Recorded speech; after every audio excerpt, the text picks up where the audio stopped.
इस वीडियो में हम लोग फुल एडर के बारे में पढ़ेंगे। पिछले दो वीडियो में हम लोग कॉम्बिनेशन सर्किट और हाफ एडर के बारे में पढ़े थे। तो ये बाइनरी एडर का दूसरा टाइप होता है फुल एडर। हाफ एडर में पढ़े थे ना कि 2 बिट को ऐड करते हैं। इसमें हम लोग देखेंगे कि 3 बिट का एडिशन जो परफॉर्म करता है ना, वो करता है फुल एडर। ठीक है, तो ये क्या है कि मतलब 2 इनपुट और एक जो है इनपुट कैरी इनपुट लेता है, और 3 इनपुट लेता है और 2 आउटपुट जनरेट करता है, सम और कैरी आउट। तो वो लिख रहा है combinational logic circuit that can add 2 binary digits and a carry bit, the input carry bit produces sum bit and a carry bit as a output is known as full adder. Example के साथ समझते हैं क्या कह रहे हैं यहाँ पर।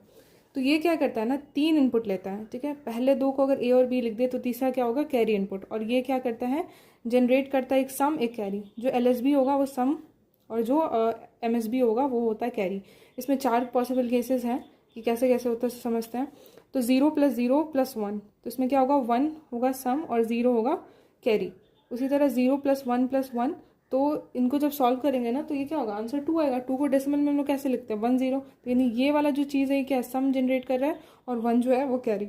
उसी तरह अगर 3 1 को ऐड करें तो 3 आएगा। 3 को बाइनरी में लिखते हैं, तो जो LSB है वो सम को रिप्रेजेंट करेगा और जो MSB है वो कैरी को रिप्रेजेंट करेगा। ठीक है, ये हो गया इसका ब्लॉक डायग्राम।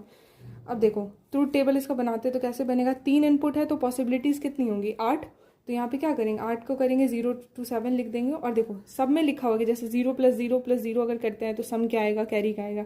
इस तरह से सारा ट्रूथ टेबल बना हुआ है। ये जो एग्जाम्पल में है ना, ये क्लियर होगा कि किस किस केस में सम सम जो होगा 1 होगा, कैरी क्या होगा और सम क्या होगा। ठीक है, अब देखो जहाँ जहाँ पे भी 1 है ना, वहाँ पे देखो लिख दिया है, ये मिनटर्म लिखा हुआ 1 2 4 7 और इसका यहाँ पे एक्सप्रेशन लिखा हुआ। ठीक है, अगर हम इसको सिंप्लीफाई करें ना, अगर इसको हम सिंप्लीफाई करें तो ये क्या होगा, A XOR B XOR CN। देखो जैसे यहाँ पे सिंप्लीफाई करके लिखा हुआ है। ठीक है, कि पहले इसको कॉमन ले लिए इस तरह से। ठीक है, फिर यहाँ पे क्या हो गया कि क्या होता है, A/B और प्लस AB बार, ये क्या होता है, XOR का सिंबल हो जाता है। उसी तरह इसको सिंप्लीफाई करके लिखा गया है।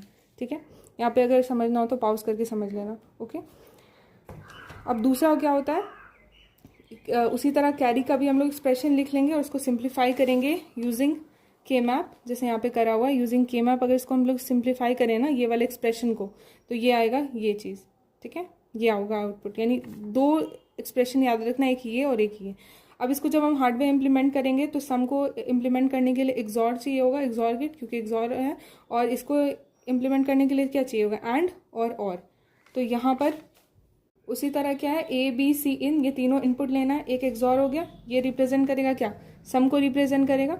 और फिर यहाँ से क्या होगा, दोनों टर्मिनल लेते जाना है A.B, तो क्या होगा B.Cin